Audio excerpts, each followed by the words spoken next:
Olá, meus irmãos queridos, meu bom dia a todos vocês, na graça e na paz de Cristo Jesus, com muita alegria no coração, nesse momento, nesta manhã, nesta segunda-feira, nós iremos estudar a Palavra de Deus. Eu já estou aqui na sala da esperança, estou aqui com a minha lição na mão, e você que também já está na sala, você que está chegando, sejam muito bem-vindos, que Deus realmente abençoe a todos vocês, que vocês possam ter um dia muito abençoado, na graça, na paz e no amor de Cristo Jesus. Nós vamos neste momento fazermos uma oração e na sequência nós vamos estudar a nossa lição, que afinal é uma lição muito importante para nós como cristãos e propriamente cristãos que aguardam a segunda vinda de Cristo Jesus, o novo céu e a nova terra, a vida eterna. Nosso amado Deus e Pai, nós te agradecemos porque nesta manhã maravilhosa o Senhor bondosamente nos concedeu mais uma oportunidade e o privilégio de podermos, pelo Teu Santo Espírito, acordarmos nesta manhã. Nós queremos, ó Deus, viver esse dia bem pertinho do Senhor, e as nossas decisões que precisam ser tomadas, nós queremos que o Senhor esteja conosco, nos capacitando para sempre fazer o melhor. Oramos pedindo estas bênçãos em nome de Jesus. Amém. Queridos, a nossa lição de hoje tem como título Avareza e Imoralidade Sexual. São dois pecados que estavam trazendo muitas preocupações para o apóstolo São Paulo, na igreja pela qual ele vivia naqueles dias, ele congregava naqueles dias. Na verdade, Paulo, ele foi um dos maiores fundadores de igreja. Paulo viajou praticamente para o mundo habitado daqueles dias, praticamente em todo o mundo, e por onde ele passava, ele deixava uma igreja em andamento, uma igreja fundada e funcionando. Mas a um dado momento, Paulo ele estava, como nós estudamos, vamos estudar aqui na nossa lição, nós percebemos que ele estava muito preocupado porque esses dois pecados, todo pecado é destrutivo, corrói, é como um câncer, que leva à morte. Mas na verdade Paulo ele expressou esses dois pecados que estavam assim fermentando a igreja de Deus praticamente em todos os lugares. Eram dois pecados que estavam ali corroendo, destruindo o povo de Deus, a igreja de Deus. E Paulo estava muito preocupado. E assim também, meus queridos, não é diferente hoje em nossos dias, porque nunca o inimigo trabalhou tanto para introduzir esse tipo de pecado entre o povo de Deus, entre a igreja de Deus, porque ele sabe que quando ele introduz a imoralidade sexual e o desejo desenfreado pelo amor ao dinheiro, totalmente esta pessoa se distancia de Deus, e fecha o coração, impedindo para que o Espírito Santo possa fazer um trabalho, fazer uma obra de transformação. Por isso Paulo estava muito preocupado. A avareza, meus queridos, quando a pessoa habitua nesse vício, de adquirir grandes somas de dinheiro, principalmente de forma ilícita, achando que o amor ao dinheiro lhe dar então a alegria, o prazer, né, de viver uma vida totalmente independente de Deus. Tá? Isso é muito perigoso.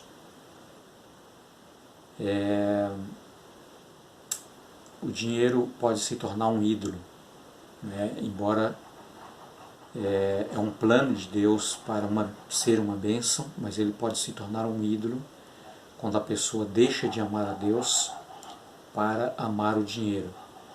E desta maneira, a tendência é que a pessoa se distancie de Deus, né, passando a amar o dinheiro, e desta maneira, para adquirir, né, um montante, a fim de que ele possa sentir seguro, a fim de que ele possa sentir que ele venha a satisfazer todos os seus desejos da sua carne. Então, meus queridos, ele passa a fazer coisas, a praticar coisas desonestas para adquirir dinheiro suficiente para que ele possa satisfazer os seus desejos carnais. Tá? E é aí que mora o perigo, tá? E a destruição desse pecado. Outra preocupação de Paulo também foi com relação à imoralidade sexual. Tá? Desde os primórdios dos tempos, né, da criação, quando o pecado introduziu no nosso planeta Terra através de Lúcifer, quando ele enganou os nossos primeiros pais, Adão e Eva. Querido, esse pecado ele vem se alastrando cada vez mais, e trazendo aí muitas desgraças, porque Satanás ele sabe que a imoralidade sexual ele pode trazer esse pecado uma destruição assim enorme, tá? E muitas vezes sem uma condição, né, de se retratar. Tá? A imoralidade sexual, meus queridos, é como um fermento, né, que ao ser misturado na massa ele leveda e faz com que aquela massa ela se desenvolva, ela cresce, né? E esse pecado também a semelhança desse fermento, né? Ele alastra, tá? Como um câncer, né? Que toma conta de um corpo, chegando o momento em que, por mais que a ciência tenta e se esforça o tanto quanto pode para resolver a situação, e chega um momento que aquele médico ele diz assim: olha, tudo que nós podíamos fazer, tudo que nós podíamos esforçar para tentar reverter o quadro foi insuficiente, e nós somos humildes para reconhecer que nós perdemos a batalha, para esse câncer já não tem mais o que se fazer. Queridos, o pecado da imoralidade sexual, Satanás ele sabe muito bem que ele destrói uma família, ele destrói a sociedade, tá? E ele traz uma série de problemas que em muitos casos irreversíveis. Por isso Paulo estava preocupado, porque praticamente em todas as igrejas cristãs primitivas, logo no começo, estava se contaminando com esse tipo de pecado. Tá?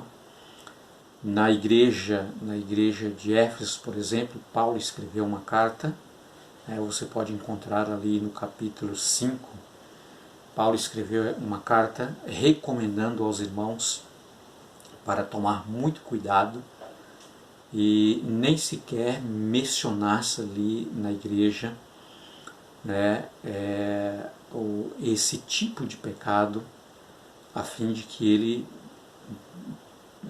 pudesse, né, ali ser esquecido pelos irmãos. Tá? Paulo estava muito preocupado. E por isso, aqui no capítulo 13, no verso 4 e 5, meus queridos, Paulo diz assim: digno de honra entre todos, né, seja o matrimônio. Aqui Paulo está dizendo assim, olha,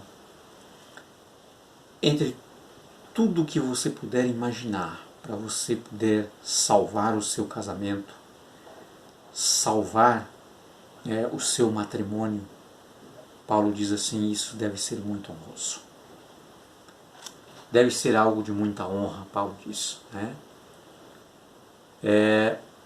Ele continua dizendo assim, porque julgará os impuros, porque o Senhor Deus julgará os impuros e os adúlteros.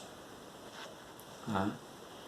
Deus, queridos, como todo pecado que aborrece a Deus porque destrói, mas o pecado do adultério é uma abominação, diz a palavra de Deus, diante dos olhos de Deus. Porque esse pecado, na verdade, queridos, ele vai totalmente contra tudo aquilo que Deus havia planejado para a felicidade de uma família. Da esposa, do esposo, dos filhos, né? Porque esse pecado, quando ele entra numa vida, ele destrói inteiramente a família, tá? Dos dois lados. Esse pecado ele destrói o relacionamento dos filhos para com os pais.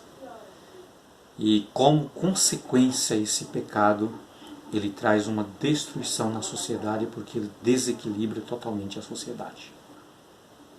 Tá? Por isso essa preocupação do apóstolo São Paulo em apresentar aos irmãos, dizendo para tomar cuidado, porque Deus leva muito a sério esse tipo de pecado quando ele é praticado. Tá? Meus amados, Paulo advertiu aos seus leitores contra a imoralidade sexual e a avareza, visto que era duas graves ameaças ao amor fraternal. Porque quando isso acontece, meus queridos, ao amor ao dinheiro, você deixa de amar o próximo, você passa a amar somente o dinheiro. Você não consegue enxergar mais o semelhante. E a pessoa que envolve nesse vício, ele passa por cima de tudo e por cima de todos, porque ele não consegue ter amor ao semelhante. Ele apenas enxerga o seu bem-estar. E com isso ele acarreta a miséria para a sua vida. E não é diferente também com a imoralidade sexual. E aqui, meus queridos, Paulo não está falando simplesmente de uma traição. A imoralidade sexual pode acontecer até mesmo dentro de um casamento, entre marido e mulher. Não significa que porque são casados, têm o direito de fazer o que bem entendem. Tá? Porque são casados. Não. A moralidade sexual pode estar acontecendo, corroendo, destruindo, até mesmo aqui, como diz Paulo, dentro da própria casa. Cuidado, meus queridos, precisamos entender que o nosso corpo, tá, é templo do Espírito Santo. Tá? E nós não podemos fazer qualquer coisa que nós queremos com o corpo que não é nosso, que pertence ao Espírito Santo. Tá? O ato sexual dentro de um casamento é uma bênção que foi instituída por Deus. dentro dos parâmetros escritos na Palavra de Deus. Tá? Por isso, essa recomendação aqui, esse conselho, esse ensinamento, dado pelo o servo de Deus, inspirado pelo Espírito Santo. Tá? Queridos, que Deus possa te abençoar, você que é casado, você que é casada, tá? Você que está pensando em casar, que Deus realmente possa te abençoar de tal maneira que a sua família, que a sua casa seja uma bênção. Uma bênção diante de Deus, uma bênção para os seus vizinhos, uma bênção para a sua família, uma bênção para a sociedade. Tá? Para isso, meus queridos, você precisa convidar a pessoa amada e querida que faz grandes milagres, que tem a ciência de operar milagres, Cristo Jesus. Tá? Quando Ele entra em uma família, ainda que ela esteja sendo destruída pelo inimigo, tá? Jesus pode salvar a sua casa, Jesus pode salvar a sua família, Jesus pode salvar o seu casamento. Basta você abrir a porta, né, quando Jesus está batendo, e deixar Jesus entrar e fazer parte da sua vida. Então, meus queridos, que Deus te abençoe, que Deus te guarde, que Deus cuide da sua família, dos seus filhos, cuide do seu cônjuge, tá? E dos seus familiares, que você realmente seja uma bênção nas mãos de Cristo Jesus. Tenha você um ótimo dia, uma ótima segunda-feira, uma boa semana. E, meus queridos, se Deus quiser, amanhã, logo pela manhã, estaremos de volta na Sala da Esperança, aprendendo um pouco mais da Palavra de Deus. Amém?